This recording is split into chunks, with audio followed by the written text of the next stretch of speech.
बहुत सारे लोग कहते हैं हमारी दुआएं सुनी नहीं जाती। उसका बड़ा रीजन ये है कि हम कानून के अंदर रहना नहीं चाहते।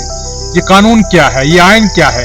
ये खुदा का जो है वो मोतबर खूबसूरत आला जलाली बाबर का कलाम है, जिसके अंदर जो है मुझे दुआएं जो है वो करनी है। मुझे उससे बाहर दुआएं जो है वो नहीं करनी। इसलिए कलाम कहता है मेरे लोग जो है अदम मार्फत के सबब से जो है वो हलाक हुए। मैं बार बार दुआएं करता हूँ, मैं बार बार खुदा की हुजूरी में आता हूँ, लेकिन क्योंकि मेरे अल्फाज उसके अल्फाज के मुताबिक नहीं है, मेरी दुआएं उसके कलाम के मुताबिक नहीं है, और मेरा कहना जो है उसके कलाम से जो है वो बाहर है, इसलिए मेरी दुआओं का जवाब रुका है। जब मेरी दुआएं जो है उसके कलाम के मुताबिक होंगी तो फिर उनके जवाब आएंगे, और मैं अपनी दुआओं के जवाब ना सिर्फ हासिल करूंगा बल्कि उसकी कुदरत के जोर में भरता चला जाऊंगा और हालेलुया के गीत जो है गाऊंगा। अच्छा है कि मेरी दुआएं एन उसके कलाम के मुताबिक हो, उसके आयन के मुताबिक हो, और मैं अपनी दुआओं के जवाब आते हुए देखूंगा। अपनी दुआओं का तरीका बदलो, कलाम के मुताबिक दुआ करना सीखो और कलाम को पढ़ना सीखो, उसमें जो है रहना सीखो और उसे याद करना सीखो। यीशु के नाम में